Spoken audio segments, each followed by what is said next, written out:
मेरे प्यारे भक्तों, जय हनुमान।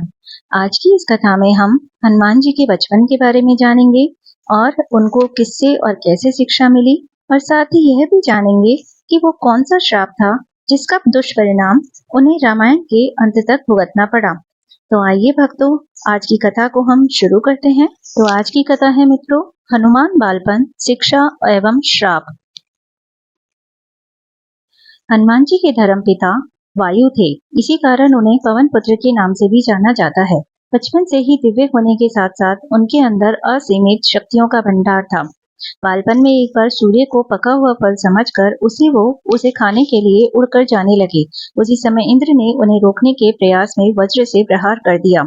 वज्र के प्रहार के कारण बालक हनुमान की ठुड्डी टूट गई और वे मूर्छित होकर धरती पर गिर गए। इस घटना से कुपित होकर पवन देव ने संसार भर में वायु के प्रभाव को रोक दिया, जिसके कारण सभी प्राणियों में हाहाकार मच गया।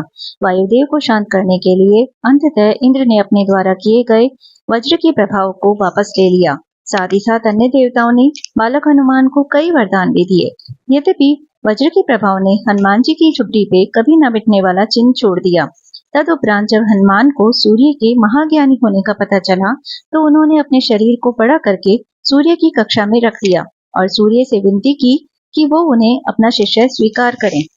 मगर सूर्य ने उनका अनुरोध ये कहकर अस्वीकार कर दिया कि चूंकि वो अपने कर्म स्वरूप सदैव अपने रथ पे भ्रमण करते रहते हैं, अतः हनुमान प्रभावपूर्ण तरीके से शिक्षा ग्रहण नहीं कर पाएंगे। सूर्य देव की बातों से विचलित हुए बिना हनुमान ने अपने शरीर को और बड़ा करके अपने एक पैर को पूर्वी छोर पे और दूसरे पैर को पश्चिमी छोर पे रखकर पुनः सूर्य देव से विनती की और अंततः हनुमान के सत्याग्रह यानी दृढ़ता से प्रसन्न होकर सूर्य ने उन्हें अपना शिष्य स्वीकार कर लिया। तदुपरांत हनुमान ने सूर्य देव के साथ निरंतर भ्रमण करके अपनी शिक्षा ग्रहण की। शिक्षा पूर्ण होने के उपरांत हनुमान ने सूर्य देव से गुरु दक्षिणा लेने के लिए आग्रह किया, परंतु सूर्य देव ने यह कहकर मना कर दिया कि तुम जैसे समर्पित शिष्य को शिक्षा प्रदान करने में मैंने जिस आनंद की अनुभूति की है, वो किसी गुरु दक्षिणा से कम नहीं है।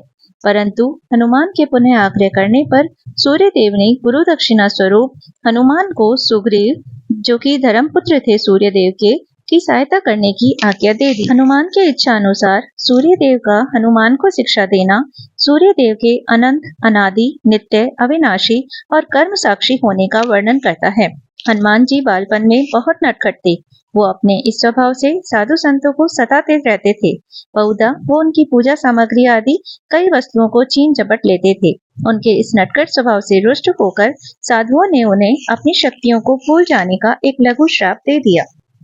इस श्राप के प्रभाव से हनुमान अपनी सब शक्तियों को अस्थायी रूप से भूल जाते थे और पुनः किसी अन्य के स्मरण कराने पर ही उन्हें अपनी असीमित शक्तियों का स्मरण होता था।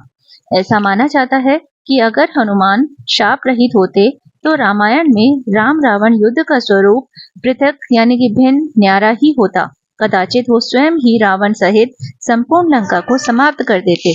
मेरे प्यारे दोस्तों, अगर आपको यह कहानी अच्छी लगी हो तो आप इसे ज्यादा से ज्यादा लाइक और शेयर कीजिए और ऐसी ही और कहानी सुनने के लिए मेरे चैनल को सब्सक्राइब भी कर लीजिए।